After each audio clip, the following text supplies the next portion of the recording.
Welcome back. We are on our last and sixth video of our series about when you feel broken. And I'm really excited about today because this is about how to help someone else who is feeling broken.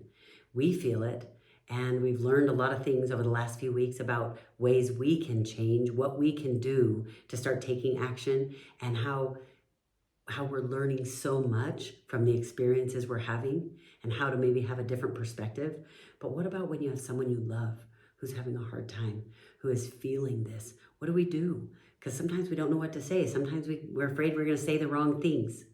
And the reality is we all encounter loved ones. It might be friends, it might be family, it might be colleagues who are trapped in this tight grip of despair or brokenness. And the real question is, how can we become their bridge to hope and healing? Now, notice I said their bridge because you cannot fix it for them, but you can be a support that helps them get to the other side of it. Being a pillar of support isn't just about some grand gesture. It's about consistent, meaningful, healthy actions that are boundaried. So here are the steps to keep in mind when someone you care about is feeling broken. Number 1, listen actively.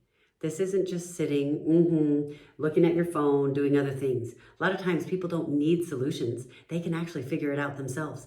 They need someone to truly hear them. And I want you to listen without judgment, without preparing a response, without minimizing their feelings. Number 2, validate their feelings. Now, this doesn't mean to say something is true that is not true. That's a mistake that people make in our world today. We think that in order to validate, we have to say, oh, you're right. Oh, you were in the right. Oh, they shouldn't have done that. Maybe this person is dealing with consequences that they earned. So don't lie to them. That's not validating. But never dismiss or belittle their feelings. Phrases like, it'll be okay, that might be well-intentioned, but it might not always help. Instead, try, I can see you're hurting, and I'm here for you.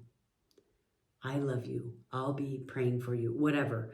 Don't act like you're going to solve it. Don't act like it's not a big deal, but say things that let them know, you know what? I'm here.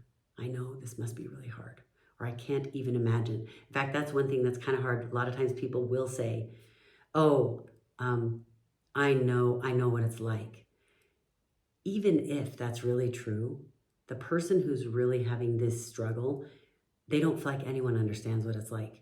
So that isn't helpful, but to say, that must be really hard, and ask a lot of questions to find out what it is they're feeling. Number 3, offer presence, not just words. Yes, listen, yes, be there for them, but sometimes sometimes mere company, just sitting silently beside them can be more comforting than any words that you could even think of. Think of Job in the Bible. When all of his wife died, all of his kids died, he lost everything financially that he had, everything. He had boils all over his body. He was going through so much. And it says in the scriptures, his friends came and sat with him. Doesn't say they were talking to him, doesn't say they were telling him what to do. Didn't say they were giving him encouragement. They just sat with him. Number 4, encourage professional help if they need it. It is crucial to know when professional intervention might be needed. So help them feel supported and like it's okay to see a therapist, a counselor, or any other relevant professional that they might need. And number 5, check in regularly. And with technology today, it doesn't have to be a phone call every single day or every 5 minutes. Brokenness doesn't heal overnight. Just check in on them. Send them a quote that made you think of them. Send them a scripture. Send them a beautiful thought. Send them a song that you think they might want to listen to.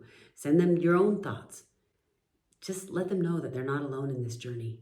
Number 6, educate yourself. Understanding what they might be going through, whether it's depression or grief or any other challenge, it can make a huge difference for them. So knowledge can guide your responses and your actions and help you to respond better. Number 7, stay patient. This can be a hard one, especially if someone's been feeling this for a long period of time and you're getting fed up and feeling like, okay, it's time to be done. Healing is a unique journey for each person. Don't expect them to snap out of it quickly just because maybe that's how you do it. Celebrate their small victories and understand their setbacks. But again, don't lie to them. You don't have to try to take away their consequences. Sometimes life has challenges and consequences that help us learn and grow. Don't try to take away their life experience, but be there for them and be patient. Number 8 is self-care. While you're supporting someone else, don't forget to take care of yourself. I have a friend whose husband was very ill for years and years and years, and she took care of him and she loved him.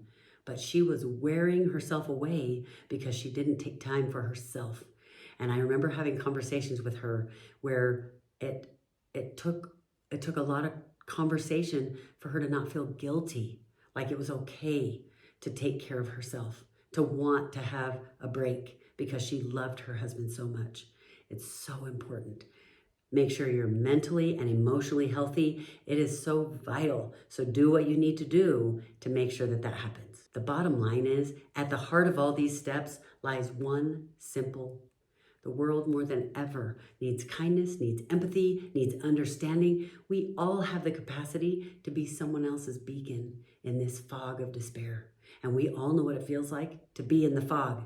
So by reaching out, by truly being there, we can not only help heal their wounds, but also discover the profound connections that bind us together as human beings.